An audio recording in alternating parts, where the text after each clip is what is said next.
इकरा देखें, आप BS English कर रही हैं और आपको अदब में, ज़ुबान में, इजहार ख्याल में बहुत ज़्यादा दिलचस्पी है और कोई अच्छा और कोई बड़ा करना भी चाहती हैं, और फिर आपने ये कहा है कि भाई मैं टीचिंग नहीं करना चाहती, क्योंकि बीएस इंग्लिश के साथ टीचिंग जो है ना वो लिंक्ड चीज़ है। हर कोई कहता है कि बस आप टीचिंग करोगी और टीचिंग ये और बाकी तो बस ऐसे ही है। लेकिन मेरी राय सुन लें। मेरा ये ख्याल है कि ये लोगों की राय गलत है और आपको इससे परेशान नहीं होना चाहिए। आपके पास बहुत ऑप्शंस हैं, इतने ऑप्शंस हैं कि जिसकी कोई इंतहा ही नहीं है। मसलन मैं आपको पहली बात तो ये बताता हूँ कि जब से इंसान का आगाज हुआ है आदम अलैहिस्सलाम से लेके आज दिन तक, सबसे ज्यादा जिस चीज की इंपॉर्टेंस रही है वो जुबान की है, कम्युनिकेशन की है, और जब तक इंसान ये रहेंगे इसकी इंपॉर्टेंस को कम नहीं किया जा सकता। अब मैं आपको बताता हूं कि आपके पास टीचिंग के अलावा और कौन से ऑप्शंस हैं। देखिए,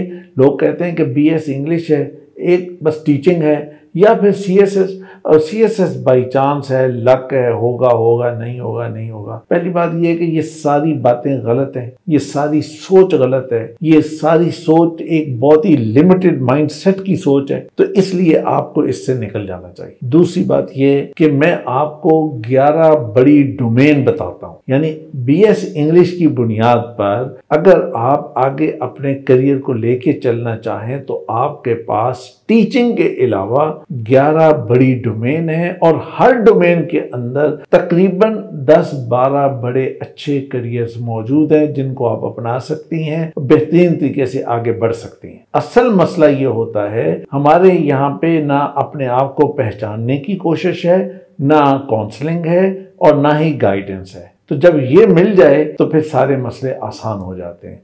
आइए मैं बताता हूँ आपको।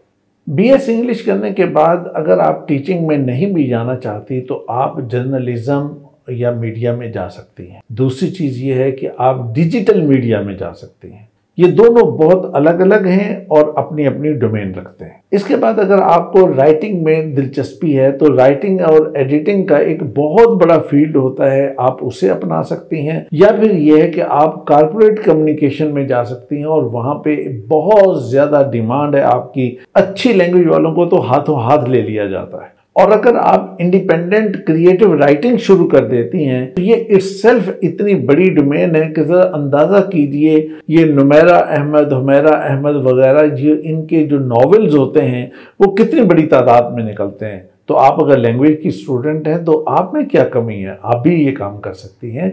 आपके अंदर बस एक क्रिएटिव अगर वो चीज़ मौजूद है तो आप इसी साइड को लीजिए और इसमें आगे बढ़िए, तो इंशाल्लाह आपके पास बहुत सारे ऑप्शंस वहाँ पे मौजूद होंगे। फिर इसके अलावा गवर्नमेंट सेक्टर में जाइए तो वहाँ पे कानून और पब्लिक सर्विसेज जो हैं उसके अंदर बहुत ज़्यादा ऐसे लोगों की ज़रूरत होती है कि जिनके पास सिर्फ लैंग्वेज के ऊपर कमांड हो और बहुत अच्छे से वो वहाँ पे रिटर्न में कम्युनिकेशन कर सकते हों। एक और डोमेन है जिसको हम कहते हैं मार्केटिंग और ब्रांडिंग। ये बहुत सारी एजेंसीज हैं जो मार्केटिंग और ब्रांडिंग का काम करती हैं। इनके अंदर ऐसे लोगों की ज़रूरत होती है कि जो लैंग्वेज के ऊपर बहुत अच्छी कमांड रखते हों, और उसके बाद फिर इंटरनेशनल अपॉर्चुनिटीज़ भी बहुत ज़्यादा होती हैं। वो एनजीओज़ में भी होती हैं और एनजीओज़ के अलावा भी होती हैं। और ये आइल्स और टॉफेल और ये जितने बहुत सारे इदारे जो ये काम करते हैं उनको भी इसकी ज़रूरत होती है, आप उनको भी ज्वाइन कर सकती हैं। सिर्फ उनमें कोई टीचिंग वीचिंग का काम नहीं होता, लेकिन उनके वहाँ पे दूसरे बहुत सारे काम मौजूद होते हैं। इसके बाद एक और डोमेन है जिसको हम एजुकेशनल रिसर्च कहते हैं। तो अगर आपका टेस्ट रिसर्च वाला हो तो आप इसी डोमेन को ले लीजिए। इसमें आप आगे एमफिल भी करेंगे, एमएस करेंगी, फिर पीएचडी भी करेंगी, लेकिन इस फील्ड के अंदर रहेंगी। और फिर लिंग्विस्टिक का एक फील्ड होता है कि जिसके अंदर जाके आप बहुत अच्छे से आप अपने आप को आगे तक लेके जा सकती हैं। अच्छा, एक और बहुत ही अच्छा और बड़ा जबरदस्त किस्म का फील्ड है, वो है टूरिज्म और कल्चरल डिप्लोमेसी का।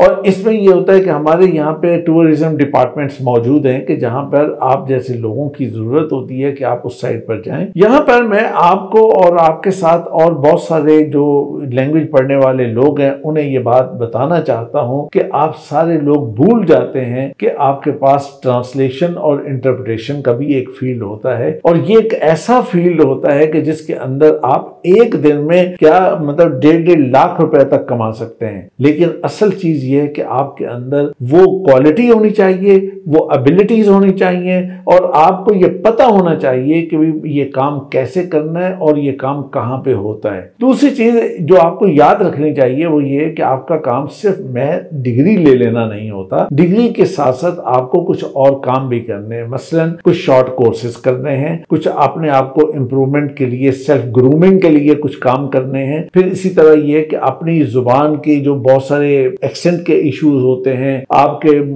यानी मुख्तलिफ लबो लहजा होता है, मुख्तलिफ स्टाइल होते हैं, मुख्तलिफ चीजें, उनको सीखने पे तवज्जो देनी चाहिए ताकि आपके अंदर वो ग्रिप आ सके, वो कमांड आ सके कि जिससे आप अच्छे से प्रेजेंट कर सकते हो। फिर यह है कि आपको अपना एक पोर्टफोलियो बनाना है। उस पोर्टफोलियो के अंदर आपकी मुख्तलिफ चीजें लिखी हुई, आपकी चीजें जो भी आपने कामयाबियां हासिल की हो, जो सर्टिफिकेशन आपने की हो, वो सब चीजें वहां पे लगी होनी चाहिए। और ये डिजिटल फॉर्म में भी होना चाहिए और ये एक हार्ड फॉर्म में भी होना चाहिए, ताकि ये कि आपको किसी भी जगह पे जाके प्रेजेंट करना है, किसी को भेजना है तो आप फौरन भेज सकें, और किसी को दिखाना है तो आप दिखा सकें। तो ये कुछ काम साथ साथ करने जरूरी होते हैं। तो अगर आप ये काम करती हैं तो मैं ये समझता हूं कि इंशाअल्लाह BS इंग्लिश आपको इतना ज्यादा रिवॉर्ड देगी कि जिसके नतीजे में आप बहुत आगे तक जा सकते हैं।